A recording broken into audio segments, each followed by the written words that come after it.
Lance Hollis was a rising star in the culinary world. At just 28, he was already making waves, not only for his innovative dishes, but also for his peculiar obsession, his collection of knives. Each one had belonged to a legendary chef from the past. Some claimed he only bought them for show, but Lance knew the truth. Every time he used one of those blades, he felt the essence of its former owner guiding his hand. It was as if their spirits infused his cooking, making his creations masterpieces. Yet, his collection was incomplete. He needed more, always more.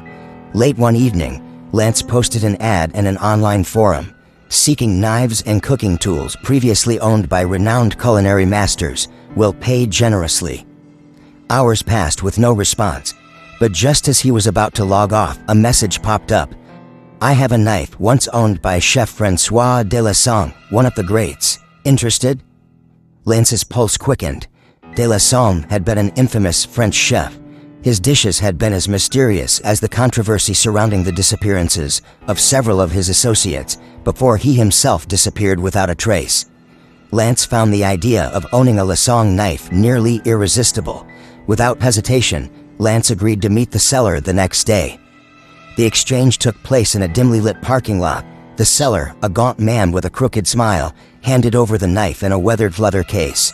It was heavier than Lance expected, its blade gleaming unnervingly under the streetlights. "This is La Sang's," Lance asked, running his fingers along the handle. The man nodded. "The very one. You'll make magic with it." Lance took the knife home, his heart racing with excitement. As he carefully set it on his countertop, he could almost feel an unseen presence in the room watching him. The next day, Lance prepared to test the knife. He reached for it with reverence, feeling a strange pull as his fingers wrapped around the handle. His usual calm vanished, replaced by an unsettling urge to work faster, harder. His hand moved with a precision he'd never experienced before, but it wasn't his hand. He felt like a puppet, the knife guiding him.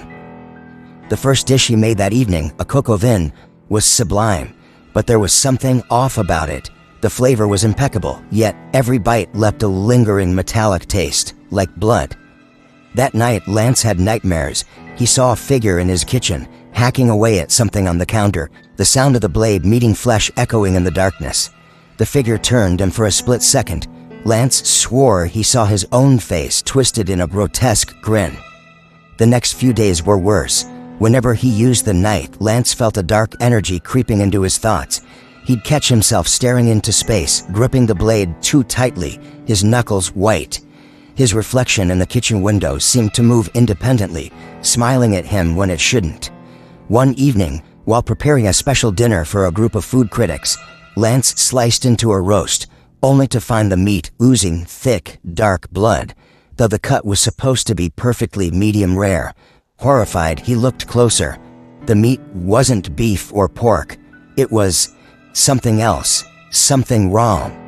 His mind raced. He stumbled back, hearing whispers, faint at first but growing louder. Voices called his name, accusing him of unspeakable acts, urging him to take the knife and finish the job. But what job?